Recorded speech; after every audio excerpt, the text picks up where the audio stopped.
जिसने दुनिया में ऐसा कोहराम मचाया कि लोगों को जीते जी मौत नजर आने लगी। कोरोना, वो वायरस जिसने दुनिया के हर कोने में लोगों को जीते जी मौत का वो मंजर दिखा दिया कि लोग अपनों को ही शक की निगाहों से देखने लगे।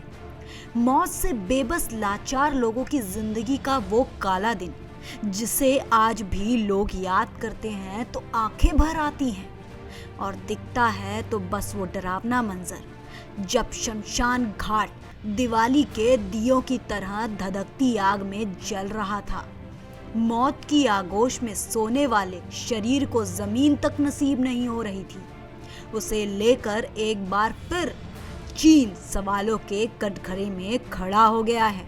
अमेरिका के खुफिया विभाग की तरफ से दावा किया गया है कि दुनिया भर में कोरोना जैसी महामारी चीन के वुहान लैब से ही फैली है। इस बात का खुलासा अमेरिकी एनर्जी विभाग ने किया है। अमेरिका का कहना है कि जो फैक्ट सामने आ रहे हैं उससे साफ लगता है कि वुहान लैब से ही कोरोना के वायरस दुनिया भर में पहुंचे हैं और लाखों लोगों की जानें चली गईं। हालांकि एनर्जी विभाग की इस रिपोर्ट पर कई सवाल भी खड़े हो रहे हैं। कई वैज्ञानिकों ने इस रिपोर्ट को अभी कमजोर माना है और कहा है कि ठोस तौर पर अभी दावा नहीं किया जा सकता कि वुहान लैब की इसमें भूमिका है या नहीं। अमेरिकी एनर्जी विभाग की रिपोर्ट के मुताबिक कोरोना का virus Wuhan institute of virology से ही लीक हुआ है, फिर ये दुनिया भर में फैल गया।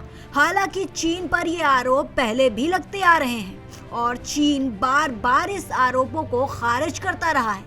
सच तो ये भी है कि अमेरिका पर भी इस तरह के आरोप लगते रहे हैं। अभी कुछ महीने पहले ही कुछ वैज्ञानिकों ने ये दावा किया था कि अमेरिकी सरकार चीन में कोरोना वायरस बनाने के लिए बड़े स्तर पर फंड भेज रही थी। इस दावे के बाद अमेरिका की काफी आलोचना भी की गई थी, लेकिन बाद में सारे मामले शांत हो गए हैं। लेकिन जिस वैज्ञानिक ने अमेरिकी सरकार को घेरा था उसकी विश्वसनीयता काफी है। वायरस पर काम करने वाले वैज्ञानिक एंड्रू हफ ने साफ तौर पर कहा था कि चीन में जो भी वायरस बन रहा था उसमें अमेरिकी नेशनल इंस्टीट्यूट का सहयोग था। अमेरिका ने ही चीन को वायरस बनाने की तकनीक दी। ये तकनीक बेहद खतरनाक तकनीक है। हफ ने यहाँ तक कहा था कि चीन को पहले से ही ये सब पता था कि कोरोना कोई नेचुरल वायरस नहीं है, ये जेनेटिकली मॉडिफाई करके बनाया गया था। इसी वजह से ये लैब से लीक भी हुआ और दुनिया को भयंकर त्रासदी दे गया। अमेरिकी दावे के साथ ही चीन के दावे चाहे जो भी हों, लेकिन इतना तो साफ है कि कोरोना के वायरस को कृत्रिम आधार पर तैयार किया गया था।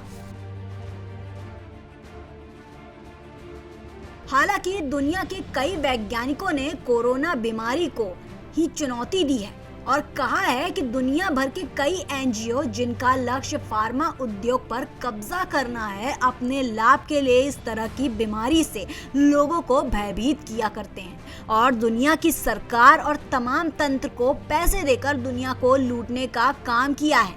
सच जो भी हो, लेकिन कोरोना की वजह से लाखों करोड़ों लोगों की मौत तो हो ही गई। जिस तरह से कोरोना ने दुनिया भर को एक ऐसा दंश दिया, उसके घाव लोगों के दिलों में अभी भी भरे नहीं हैं। उन घावों को देने वाला असली गुनहगार जो भी हो, उसकी सच्चाई का पता लगाने में एड़ी चोटी का जोर लगाया जा रहा है। पर वो साल जिसने ना जाने कितने घरों में अंधेरा कर दिया, वो जख्म शायद लोगों के दिलों में कभी नहीं भर पाएंगे। न्यूज़ वॉच इंडिया के लिए ब्यूरो रिपोर्ट के साथ पूजा उपाध्याय।